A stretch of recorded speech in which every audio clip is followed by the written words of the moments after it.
એટલા દિવસ થયા છે ઉપવાસના, હજુ એ સરકાર ટસની મસ નથી થઈ. બીજું કે એમણે એમના જે છે કર્મચારીઓને સરકારે મોકલા હતા. સાંભળ્યું છે કે છાવણીની મુલાકાત લેવા મૂંગી બેરી સરકારના કોઈ વ્યક્તિઓ આગેવાનો આવ્યા હતા. કાલે જાડી ચામડીના અમલદારો લાઠીચાર્જ કરાયો, ધરવાહાટ માર્યા, દોડાવ્યા.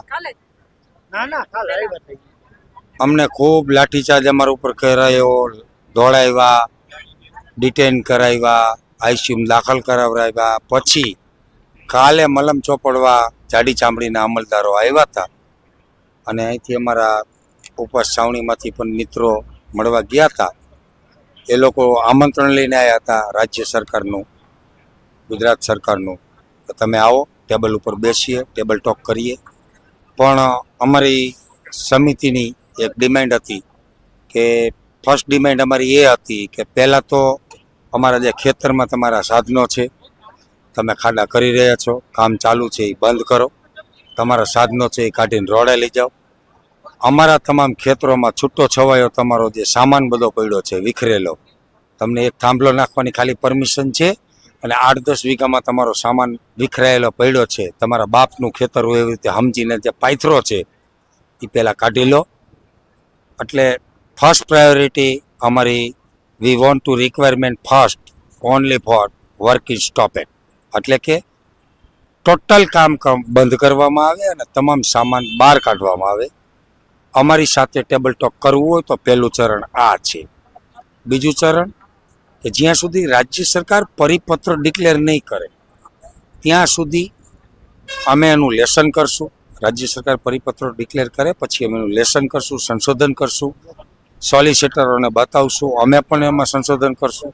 ત્યારબાદ જે કંઈ ચર્ચા કરશું રાજ્ય સરકાર સાથે એ નવા અમારા જે સૂચનોને ઇમ્પ્લિમેન્ટ હશે એ ઇમ્પ્લિમેન્ટ સાથે કરશું એવું અમે અધિકારીઓને કીધું.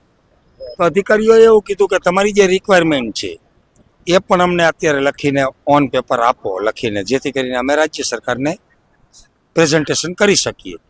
એટલે અમે એક સાદી કોરા કાગળમાં અમારી જે રિક્વાયરમેન્ટો હતી એ બધી લખીને અમે આપી છે. એ લઈને અમને 2-3 દિવસનો સમય આપ્યો છે કે રાજ્ય સરકાર 2 થી 3 દિવસમાં તમને જવાબ આપશે. તો અમે પણ રાહ જોઈ રહ્યા છીએ કે રાજ્ય સરકાર ક્યાંક ને ક્યાંક આ ખેડૂતોના હિત માટે, ડબલ એન્જિનની સરકાર કાયમ કહે છે કે ખેડૂતોનું હિત ઈચ્છીએ છીએ, તો આપણે જોઈએ ખેડૂતોનું કેવું હિત ઈચ્છે છે. કારણ કે કાયદો કેન્દ્ર સરકારનો લાગુ છે અને પરિપત્ર મુજબ અહીંયા કામ ચાલી રહ્યું છે. અદાણીને પરમિશન કેન્દ્રની લેવી છે, અદાણીને લાયસન્સ કેન્દ્રનું લેવું છે, અદાણીને ધંધો કેન્દ્રમાં કરવો છે અને કાનૂન ગુજરાત સરકારનો લાગુ કરાવવો છે. તો એવું તો ના બની શકે ને. એટલે જોઈએ હવે રાજ્ય સરકાર વચલો રસ્તો કેવો કાઢે છે અને અમને હકીકતમાં ખેડૂતો માટે કાંઈ લો બનાવી અને વિધાનસભામાં પારિત કરીને પ્રેઝન્ટેશન કરે છે કે પરિપત્ર કરે છે કે પછી લલીપોપ આપે છે. કારણ કે આ સરકાર ઉપર પૂરો ભરોસો રખાય એવું નથી. અગાઉ ઘણા સમય પાક વીમા પણ નથી આપેલા, ઘણી બધી યોજનાઓના લાભ પણ નથી મળેલા અને લલીપોપો ખૂબ ચૂસેલા છે આ ખેડૂતોએ. એટલે મારે લાંબી લચક ચર્ચાઓ નથી કરવી, શોર્ટકટમાં જ કહીશ. મારો અવાજ બેસેલો છે, આજે મારો 6થો દિવસ ઉપવાસનો છે, મારી તબિયત પણ સારી નથી. એટલે શોર્ટમાં જ કહીશ કે અમે લલીપોપો ચૂસવાના ટેવાયેલા છીએ. હવે લલીપોપ અમારે ચૂસવાનો થતો નથી. એટલે જે કંઈ આપો, જે કંઈ પીરસો એ ખેડૂતનું પેટ જોઈને પીરસજો, નહીંતર આ ખેડૂત તમારો લલીપોપ ચૂસવાનો નથી.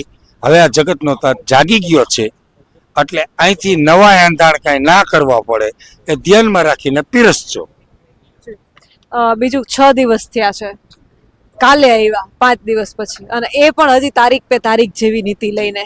શું લાગે છે, સાંભળશે કે પછી હવે પાર્ટ 3 કરવું પડશે? બેન, આજે 6થો દિવસ છે. પહેલા દિવસે 10 વાગ્યાથી અમને આ ગુજરાતના મોરબી જિલ્લાના આરોગ્ય જિલ્લા અધિકારીએ ઓન પેપર લેટર ઉપર, મારી પાસે લેટર છે, કે આ ઉપવાસ છાવણીને એક એમ્બ્યુલન્સ તેમજ મેડિકલ ટીમ ફાળવવામાં આવે આવો ઓર્ડર કરેલો છે. છતાં આપ કવરેજ કરી શકો છો. આ કમ્પાઉન્ડમાં, છાવણીની આજુબાજુમાં કોઈ મેડિકલ નથી, કોઈ સુવિધા નથી, તંત્ર દ્વારા 0% સપોર્ટ છે. અહીંયા આ દાદાની તબિયત 2 વખત બગડેલી છે. આજે સવારે 3જી વખત બગડી હતી. કાલે મારું લો બીપી થયું હતું, મારી તબિયત બગડી હતી. 2 બહેનોની તબિયત કાલે બગડી હતી, એને પણ મોરબી લઈ ગયા છે 108માં.